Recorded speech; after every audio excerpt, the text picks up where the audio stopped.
All right, now I started it. Now we're going to talk about prop synchronizers. So propeller auxiliary systems, that's what we are now talking about. So prop auxiliary systems.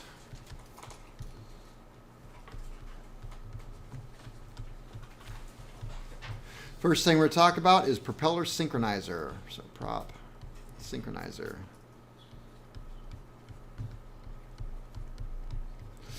The prop synchronizer matches either engine speed or prop speed as identically as possible.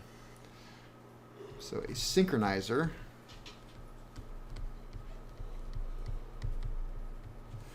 system matches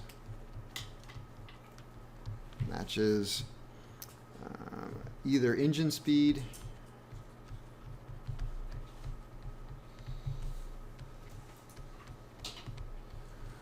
or prop speed, and most of the time it's the same thing, engine speed or prop speeds, as identically as possible. Is that really a proper? As possible. You know, remember I showed you, let me see, that thing. Hey, look at that. Little prop sync. And if it's spinning to the left, it means that faster. If it's going to the right, okay.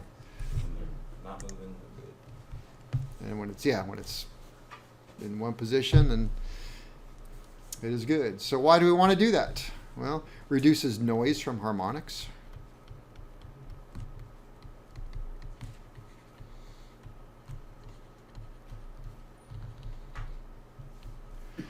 I'm willing to bet, Michael, when you were a kid and your mom ran the vacuum, you had to match pitch, didn't you?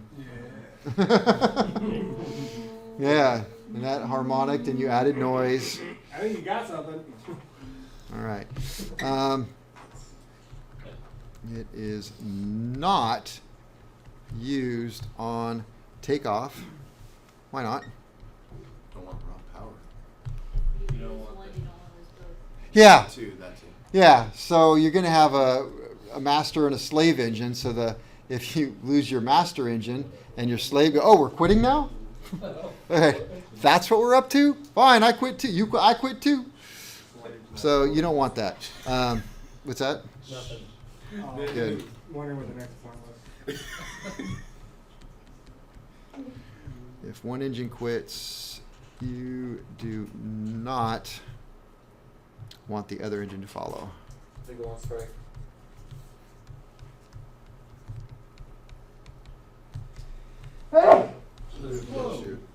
By the way, the term master and slaves, I think, is being changed now to primary and secondary. So your primary is always going to be the one that does the sensing, and the secondary is the one that will follow.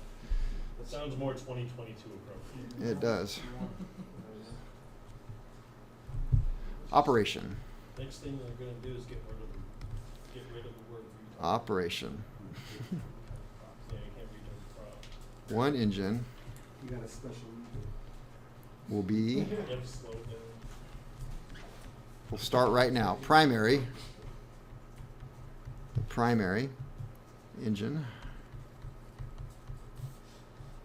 And the other is the secondary engine.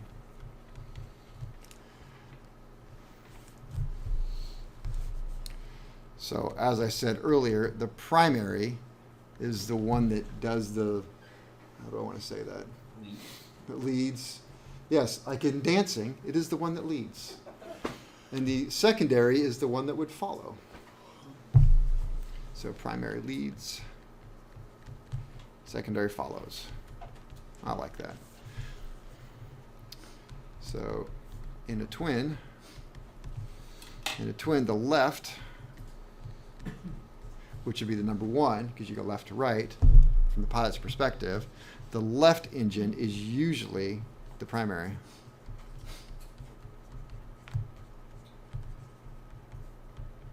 What about on these Italian things? You still go left to right? Mm-hmm. Okay. That's the number one engine. And let me see. The primary engine has the ability. Now, of course, I said earlier, well, you don't want on takeoff because, you know, this one quits, that one quits. Well, it doesn't really work that way. You only have a narrow range of operation. And so, the Teccan, is that what it's called? Tecnam. That's Italian, right? Does that have a prop synchronizer? No. Okay.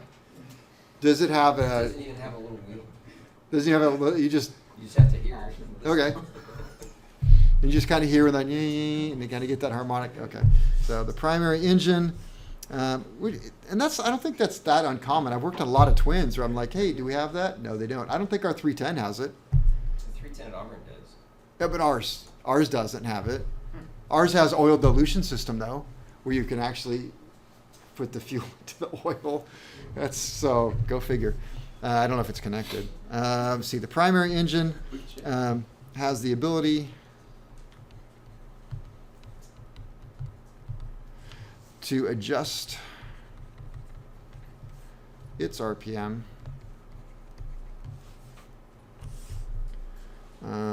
to match the primary. The primary can match the Oops. primary. Secondary engine Hang on. has the ability to adjust. See, my notes don't say primary and secondary, so you see my problem here. Just match. The that's secondary what that's- engine has the ability to adjust its RPM to match the primary. That's what I'm saying. Just match S to S.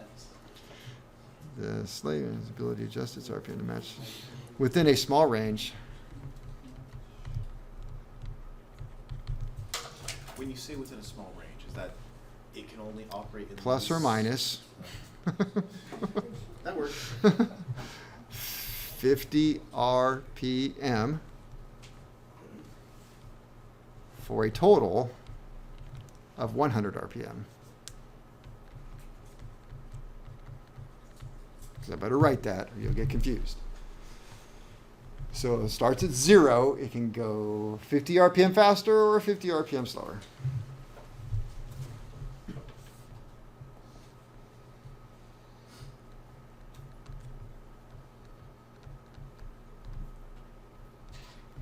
All right, equipment installed on each engine measures the exact propeller RPM and sends the signal to a control box. I was just going to ask you. Well, I'll ask you anyway because that's the next thing on here. How do you think they sense the RPM? They have a tachometer. What you do is but they don't use the ones that go like the pilot sees.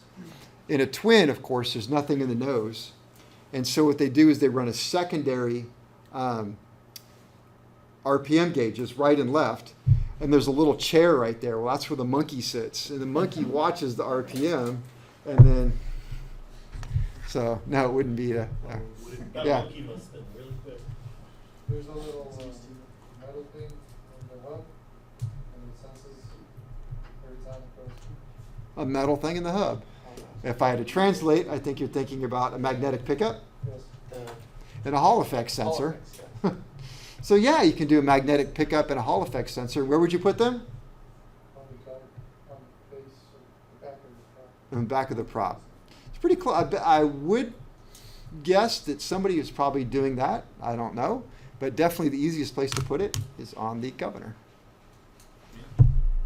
So you can put an RPM sensor on the governor since they're doing it, and you have lines and stuff right there, and then you don't have to run it to the prop. But you could do the prop just as well. And I would not be surprised if there's some that do that. They may also on the prop do an optical sensor. You certainly do when you're balancing props have an optical sensor. So you could do an optical sensor that's counting too. So that would all be a way to do it. Or, forgot about this one. So in a twin, it's a little bit of a pain in the butt to run a tachometer cable. And now we're talking old school. I mean, that used to be like the norm 5-10 years ago. you run a mechanical cable that ran, through the firewall or all the way back around and up and into and the cable's spinning. In fact, in our shop, we used to make tachometer cables. That was one of the things we did. And so you'd run a mechanical tach. Well, like my plane, I just took it out and threw it away. The engine you guys ran today, there was a first run without the tach cable. We wired it up for electronics. So you can run a wire off your magnetos, which will sense the pulses, as you guys have the Electronics International system. I have a JPI on my airplane, which uses a Hall effect sensor on the magneto, and it senses when the magnet comes around. But I only have one pickup. ECI has two, one for each mag, so you could take that and do a comparative on that. Or old-timey aircraft that didn't want to run the mechanical cables from the engines all the way up and around would use a tach generator. So it's just a little AC generator that's about yay big. In fact, there's one on the ground power unit. You guys did all that work with all the carburetors. It's sitting right there at your feet every time you ran it. Is a little generator. And what it would do is it would sense, because it's a generator, AC, it would sense, it's, Three phases. not the phase, but the frequency. Halfway. Keep throwing out stuff. It would sense the frequency. They get closer together the faster you spin it and further apart. So it would check the frequency. So use that frequency to run a tach, which is what we do on the little ground power unit. Well, do the same thing on a twin. You only have to run little tiny wires and not a cable spinning and all that. Save a lot of weight. So you can also use that, just a frequency generator. So lots of things you can do. Let's see. Equipment installed on each engine.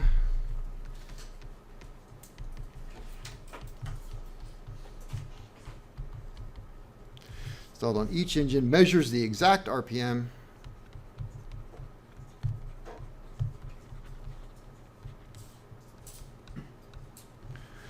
And sends a signal to the control box.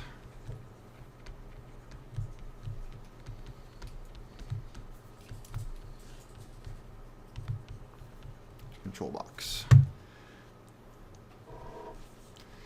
And I put here, let me see, the sensing unit.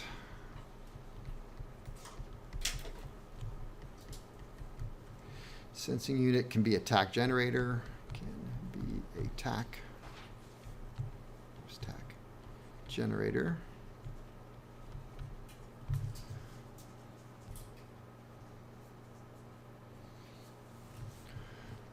Or a frequency generator.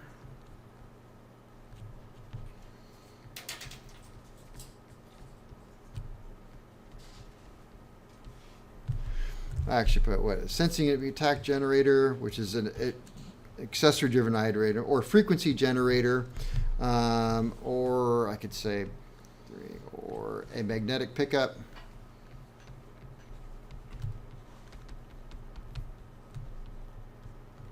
On the governor. There's all kinds of ways you can do it.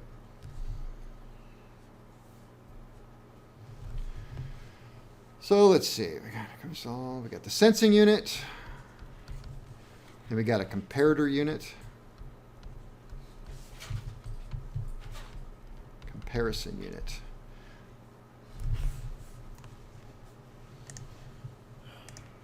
There we go. Got the primary governor, secondary governor. We have on this one a magnetic pickup that is attached to the governor. That's how they did it, which is going to send a signal into the control box.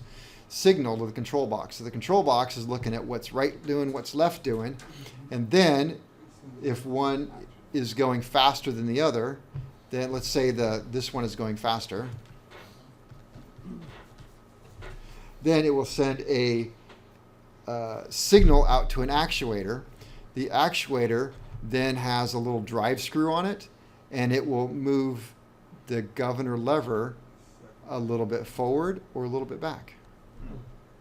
And because this particular one is on a drive shaft, it's a flexible thing that's mounted to this, it's mounted to this right here, but just in a different way, you would literally see the handle in the cockpit moving a little bit. If you look close enough. 50 RPM is, oh man, it is very, very tiny. I don't think I can move mine 50 RPM by pulling it in and out. I actually have to use the veneer. It's only about that much for 50, so it's you can't even see it move that much. All right, got the comparison unit, receives the signal.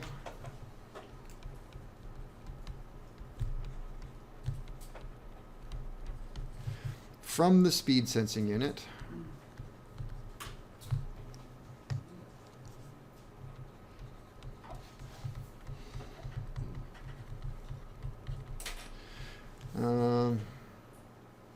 Which could be voltage.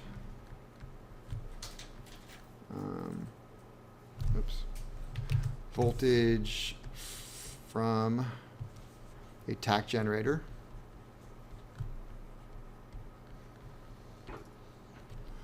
Or it could be frequency from a frequency generator.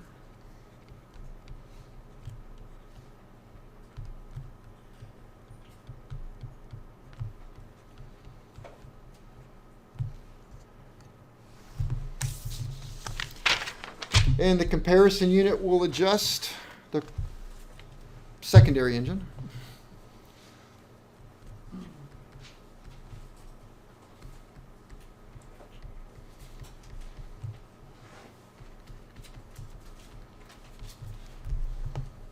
Oops, let's make sure that's right.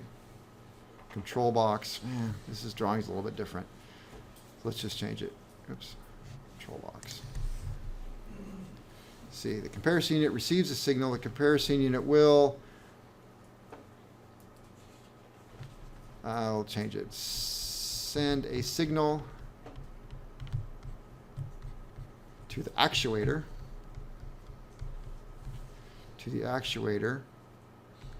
and the actuator will mechanically adjust the secondary engine.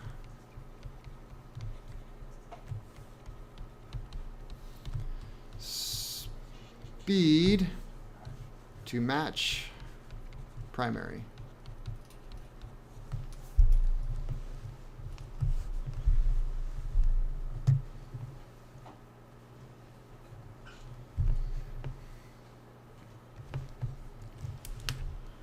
Let me know when you're caught up.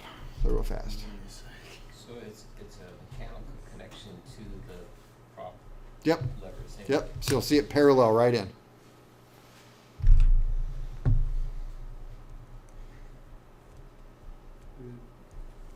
Good? Okay. Huh? Hold on. 1 second. All right. Yeah. Time's up. So why don't they just make it automatically sync and let you have the option to unsync it if you wanted to, instead of having the sync as a secondary option and the two separate controls be the default? I have no idea why they don't do that. Probably because it starts as an option. So you have to build it, the base, and then you add the options. Otherwise, you're building the options and then, Take it away. yeah. It's like, why'd the Stromberg not have a mixture control? Why'd they take it off, you know? It's the indicator. The indicator. Indicator. Most twins have an indicator, or some twins have an indicator.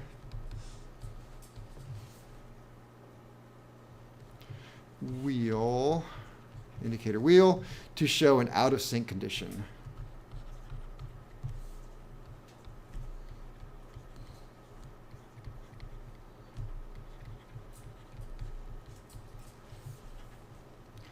The indicator rotates towards the faster engine. Oops, that's 1, 1, 2. The indicator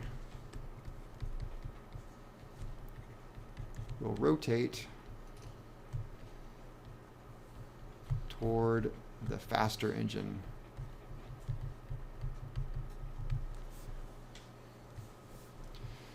If the engines are in sync,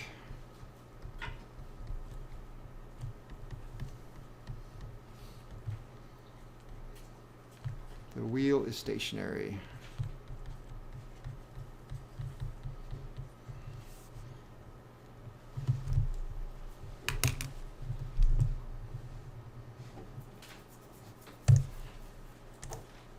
All right, did that.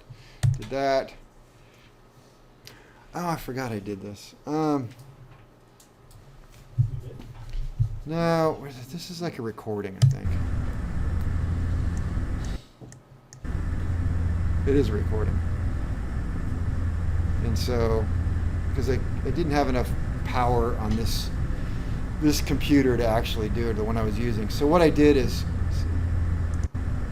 so I'm going to come back, so watch for the little finger there. So I come up, I'm going to pull back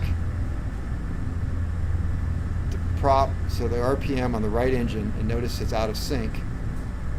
And now I'm going to turn on the prop sync down here, and notice that prop sync is going to bring it back into sync. I think that's all I did there. Well, a couple minutes worth of something. So now we're back in sync, right? So now I'm going to pull back the left. So now the right engine's moving faster, but the prop sync is still on. So it should bring, I don't think you can see it, but it would bring this lever back to match.